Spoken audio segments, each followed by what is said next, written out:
¡Tenéis que defender al pueblo! ¡La policía se destina a ver al contrario!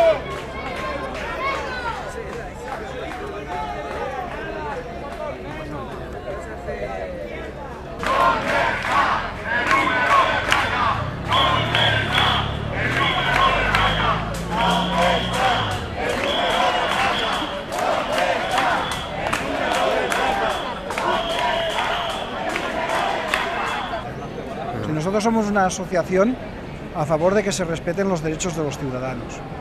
Y eso es una idea que ni los políticos ni los mismos ciudadanos tienen muy clara.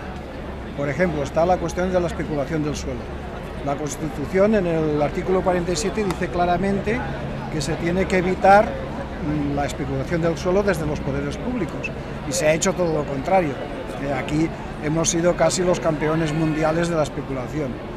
Por tanto, esto ningún partido lo ha denunciado, y ni derechas ni izquierdas, ni la gente tampoco lo ha pedido, que se respete la Constitución.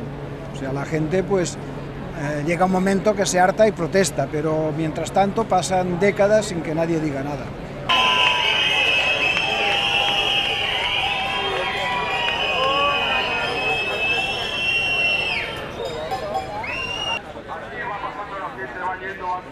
Pero toda la población, más del 80% de la población apoya lo que aquí se está reivindicando.